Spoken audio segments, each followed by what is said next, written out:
tuyahere mu gisata ca politike. Imvugo ya Evariste Ndayishimiye kubijanye n'ishigwa mu ngiro y'ingingo y'ibwirizwa shingiro itegeka abategetsi bakuru b'igihugu kwerekana amatungo yabo bagitangura amabanga irimwo kwivuguruza guteye amakenga. Inyuma yaho yivugururije mu kwezi kwa Nyakanga umwaka uheze ku ngingo yari yafashe muri myandagaro itegeka abagize leta yiwe kwerekana amatungo yabo, Evariste Ndayishimiye yarayasubiriye gusaba abashikiranganje b'u Burundi gushira mu ngiro iyo ngingo. Eloge Divin Remesha. Nyiricubahiro umukuru w'igihugu yasabye abashikiranganje kumenyekanisha amatungo yabo kuko ubu impapuro zo kuzuza zabonetse muri sentare ntahinyuzwa. Iryo nijwi ry'umuvugizi wa leta y'u Burundi Prosper Ntawugwamiye yarikashikiriza itangazo ry'inama y'abashikiranganje yakoranye igenekezo rya 9 ruheshi uyu mwaka mu ntara ya Gitega. Mu kibanza cy'umukuru w'igihugu Prosper Ntawugwamiye yamenyesheje ko icari cabujije ishigwa mu ngiro y'ingingo ya 95 y'ibwirizwa nshingiro itegeka umukuru w'igihugu na leta yiwe kwerekana amatungo yabo imbere yo kwinjira mu mabanga yabo ari uko impapuro babikorerako zitari bwaboneke. Ivyo biruko mu gihe ariko umukuru w'igihugu Evariste Ndayishimiye yari yamenyesheje ko leta yiwe yasanze iyo ngingo idashobora kuja mu ngiro. Hari mu kiganiro yari yahaye abamenyesha makuru kwigenekezo rya 25 Nyakanga umwaka uheze, aho yari kashikiriza ivyo leta yiwe yaranguye inyuma y'iminsi 100 ashikiriye ubutegetsi.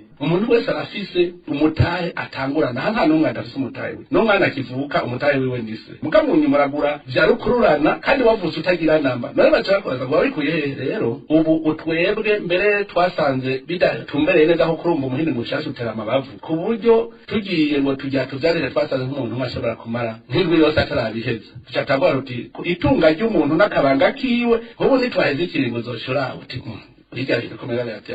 ivyo yabivuze asubira ku ngingo yari yafashe kwigenekezo rya 23 Nyandagaro umwaka uheze. Evariste Ndayishimiye nyene yari yategetse abagize leta arongoye kwerekana amatungo yabo mu kiringo kitarenga indwi zibiri. Nagira ndabasabe guhera ku munsi w'ejo mutangure gusuzuma amatungo yanyu yose mufise kugira ngo muri izo ndwi zikurikira tube twahejeje kubishira ku murongo tubishikirize abajejwe ubutungane kugira ngo ntihagire abazotugereka ko inkoni ishushe ngo hari ivyo twanyonoye kandi vyari ivyo twari dusanzwe dufise. Abatari bake rero baterwa amakenga nuko kwivuguruza ko umukuru w'igihugu inshuro zibiri zose ku ngingo imwe, bakibaza ico bakiri inyuma yavyo. Evariste Ndayishimiye ari mu gukwiza umwaka ashikiriye amabanga yo kurongora Burundi yashikiriye intebe y'ubutegetsi kwa 18 umwaka wa 2020. Iyo ngingo ya 95 ibwirizwa shingiro ikabivuga ko umukuru w'igihugu ivyegera vyiwe n'abagize leta bose bategerezwa kwerekana ubutunzi bwabo imbere ya sentare ntahinyuzwa bagitangura amabanga, bakongera bakabwerekana kandi bayasozereye.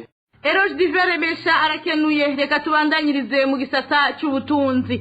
Uburongozi bwa Sosumo bwoba butavuga rumwe na leta y'u Burundi kubijanye n'ukunagurwa kw'iryo hinguriro.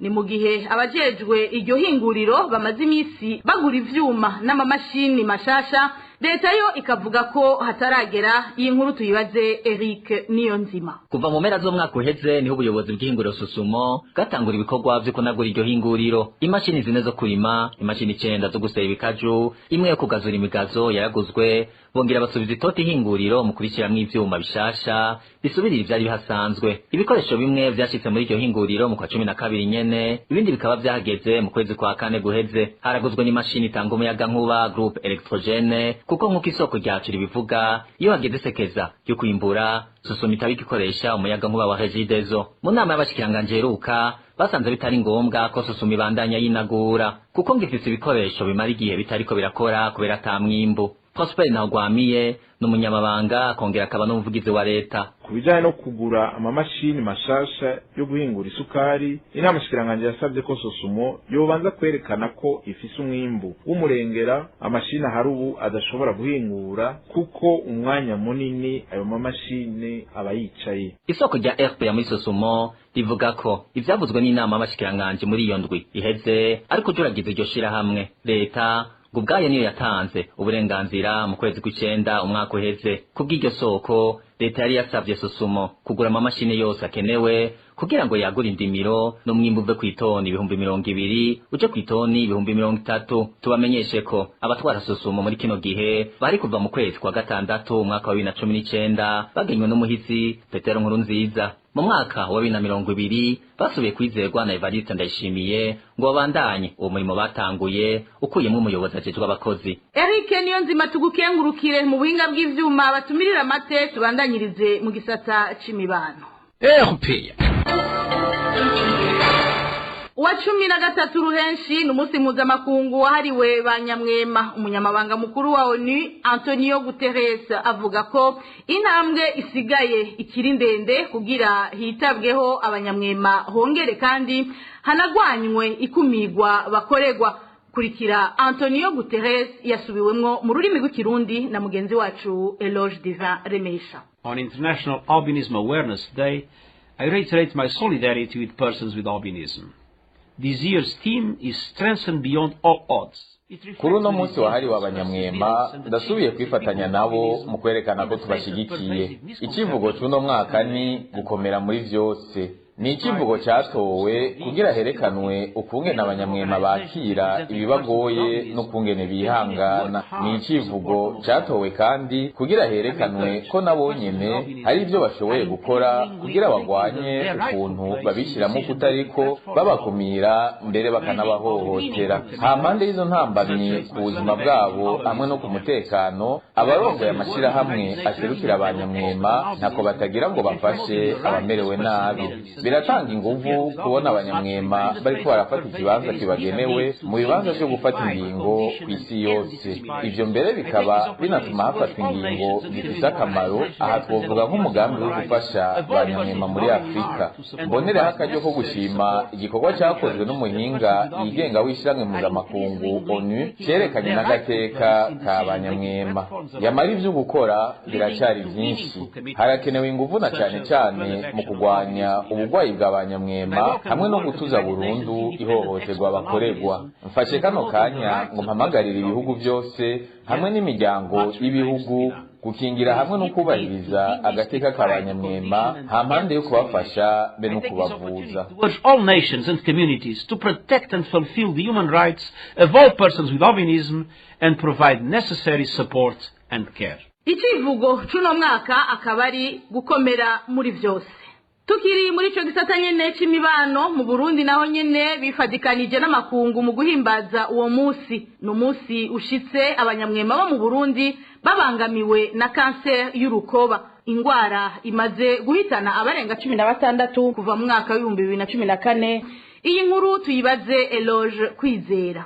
Ku makuru RPA yatorokanije hirya no hino abanyamwema bamaze kwitaba Imana bahitanywe n'ingwara ya kanseri yo ku ruhu ni 16 kuva mu 2014. Uwanyuma yitavye Imana mu kwezi kwa kabiri guheze. Mu bindi bihanze abanyamwema mu Burundi harimwo ibibazo by'amaso biri mu bituma abana b'abanyamwema baheba amashure. Ubumuga bwabo bubatera kutabona ku kibaho. Iyo rero batarosa amarori yabagenewe baraheza bakabona ko atakamaro ko kwama batonda kw'ishure mu gihe bataha atakinini bahanovye. Amakuru RPA ifise nuko hari 10% by'abana b'abanyamwema baheba ishure buri mwaka kubera ico kibazo. Igiharuro kizwi gushika uyu munsi c'abanyamwema ni 1240 mu Burundi bwose. Ariko amakuru yo kwizera avuga ko atarosasuma ruherutse kugira hamenyekane igitigiri nyezina c'abanyamwema bari mu Burundi. Umunsi wahariwe abanyamwema rero mu Burundi byari bitegekanijwe ko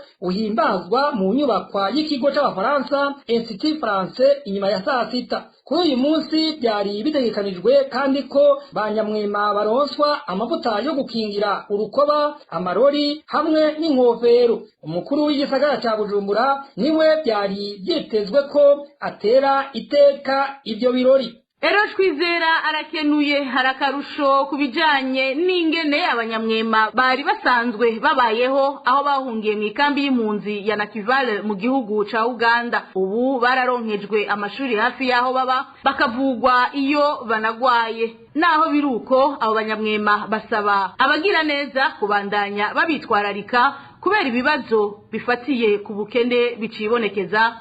Francine Mahoro. Abanyamwema b'abarundi bo mu nkambi y'impunzi ya Nakivale mu gihugu ca Uganda bamenyesha ko agahengo bamazemwo imisi gafatiye ku mfashanyo bahabwa n'amashirahamwe akorana n'ubushikiranganji burabi vy'impunzi muri Uganda OPM. Umwe muri aba banyamwema arashima ku mfashanyo ijanye n'ivy'ubuvuzi bahawe. Ubufasha bujanye no kuvugwa bubarabura kabisa. Uyu muntu agiye kwa muganga insigara yimuha no kuvuga uyu abo tubona n'aba mu ntozenya mushirahamwe rya Rayisi rikorana na OPM nyene ngaha ayi bitwitaho niko niryo mbona riduha intozenya amavuta na ya marinda kimwe n'amakofero yo kugira yo kwambara yo kwikinga akazuba. Naho itangwa ry'ivyigwa ryahagaze muri kino gihe aho mu ikambi y'impunzi ya Nakivale muri Uganda kubera ikiza COVID-19, banyamwema muri iyo kambi barashima ko amasomero yagwijwe. Ivyo ngo bica bibapfunyiriza urugendo. Ubu harimo agahengwe ko hari ikibazo kijanye nuko biga kw'ishuri rimwe, ariko ubu amashuri naragerageje kuyongera. Ubu umuntu yiga hafi nta rugendo umuntu afata, urumva nyene mu bica vyoroha. Ntawuvuga bucyaye ngo yase kuja ku ntuzenya kw'ishuri kubera ko afata intuzenya urugendo rurerure cane ku buryo muko yohava yiyumvira yuko ashobora kugira ikibazo. Habimana Kirofase aserukira abanyamwema Nakivale asaba abagira neza kubandanya bitwararika kubera ko impinga ikiri ndende na cyane ko bagihanzwe n'ibibazo bifatiye ku bukene. Ikambi ya Nakivale irimwo abanyamwema b'abarundi 52, muri abo harimo abana 23 baja ku ishure, abandi 8 nabo ntibarakwiza imyaka yo gutangura ishure. Tubandanyirize no makuru mu gisata c'agateka kazina muntu. Umwana umwigeme w'imyaka 12 yarafashwe ku nguvu nimwe mu mbonera kure zariko zirakizura mu ijoro ryo kuri uyu wa gatandatu. Ivyo vyabereye ku mutumba wa Kigwati ya mbere muri zone Rukaramu komine Mutimbuzi y'intara ya Bujumbura.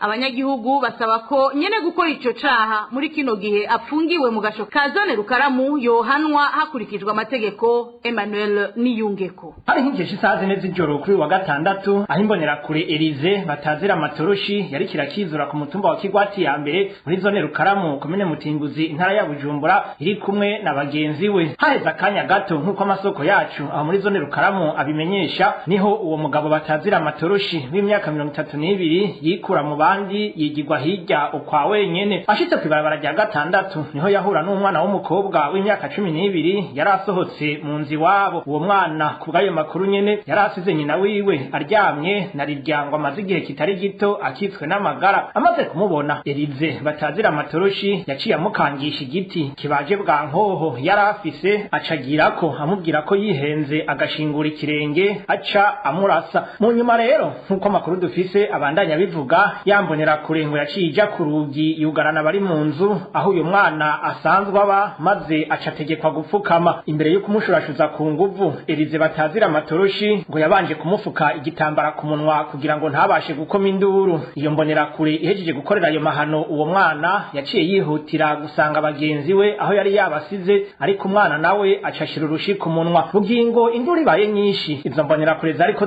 zirakizura zaragiye gutabara, mbere na nyene gukora ico caha ajamwo nkuko womengo nta cigeze. Niho rero Jean Claude Ntahondereye ajejwe umutekano muri ako gace yabaze uyo mwana igituma koma induru, aca mwishurako ahejeje gushurashuzwa ku nguvu na matoroshi. Mu gitondo cyo kuri uyu w'Imana iyo mbonera kure yafashwe n'inyamiramabi ikijanwa mu gasho ka zone Rukaramu. Abanyagihugu bo muri iyo zone basaba ko amategeko yokora. Iyo mbonera kure Elize batazira amatoroshi mu bisanzwe yarisanzwe afise umugore asanzwe babanye nabi, hamwe babana handi bakavana yaye kabiri. Twese twamaramaye tubonye ivyo bintu bibaye, dusaba yuko amategeko yokora agahanwa kuko ni ibintu biteye isoni cyane. Uruganda rwa RPA rwagerageje kurondera Sadiki Ndaruzaniye arongoye zone Rukaramu, ariko kuri telefone yiwe ngendanwa batubwira ko ari mu kibanza ca kure. Emmanuel Niyungeko arakenuye tukiri mu ico gisata nyene c'agateka kazina muntu. Abunguruza abantu ku mapikipiki bo muri komine Gitega mu ntara ya Gitega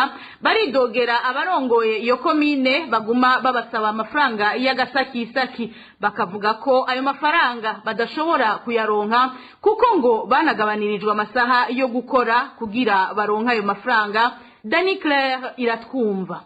abunguruza abantu ku mapikipiki bo muri komine Gitega bariko basabwa muri kino gihe gutanga amafaranga 5,000 umwe. Abajeje intwaro muri iyo komine bavuga ko ari ayo kugura agakarata k'akazi bita badge mu gifaransa. Aho ni mu gihe nk'uko bivugwa n'abo bunguruza abantu atamwaka urahera abo barongoye komine bategetse abatwara amapikipiki muri komine Gitega nyene gutanga amafaranga 20,000 yo kugura umwambaro ubaranga bita jire mu gifaransa.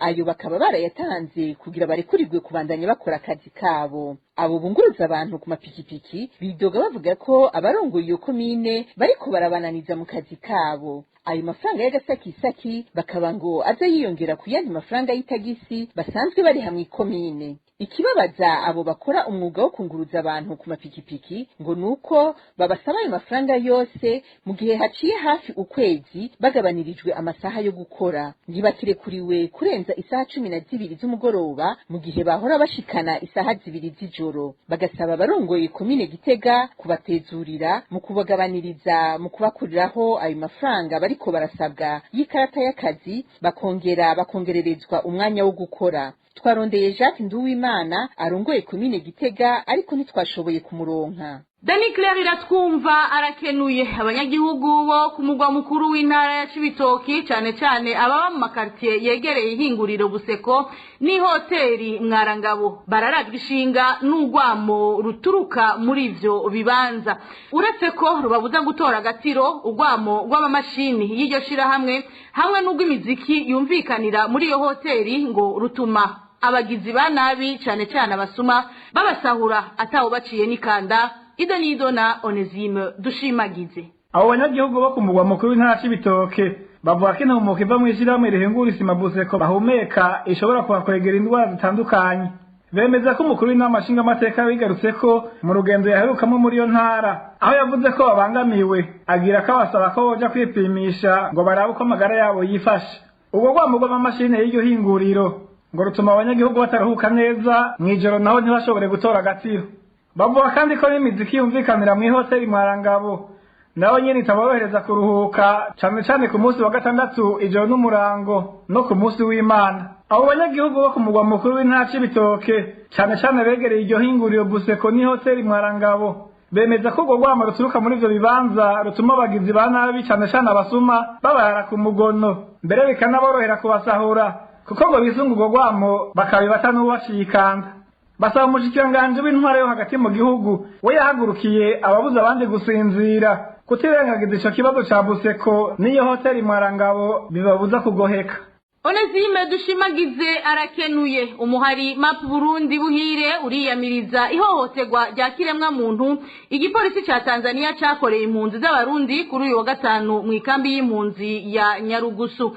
Leonce Maniriho ajerwe igisata kirabi vy'impunzi muri uwo muhari asaba igihugu ca Tanzania gukurikiza amategeko akingira impunzi cateyeko umukono.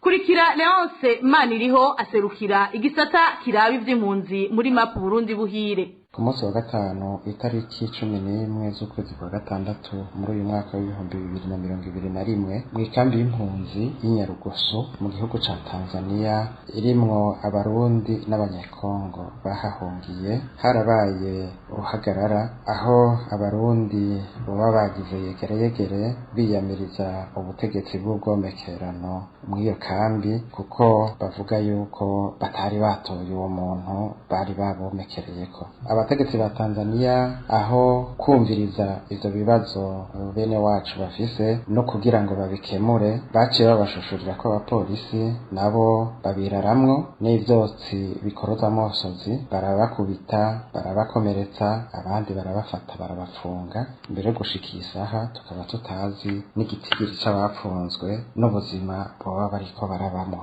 Turiyamirije kandi ako karenganyo kagirirwa impunzi z'abarundi. Twagira twibutse igihugu ca Tanzania n'amakungu yuko abarundi ari impunzi nk'abandi bagengwa n'amategeko mpuzamakungu akingira impunzi. Tukaba dusaba yuko bubahiriza ayo mategeko kuko nabo barashize urukumu kugira ngo abarundi nabo basubire guhemuka. Turasavye igihugu rero ca Tanzania kureka kubandanya agatotezo bareka ko karenga kwegeranya kuko ivyo twumva ko bishikira abarundi kurusha abandi bahahungiye nk'abanyekongo. turasavye amakungu kugira ngo ave mu gacerere yahoramwo, na cane cane ko inyuma y'akamo tubandanya kutubatera mu ntango z'ukwezi kwa gatandatu twarumvise intumwa z'ibihugu vya Buraya na leta zunze ubumwe za Amerika zagiye kumviriza izo mpunzi ingorane zazo, ngira barumvise yuko tudashikuza.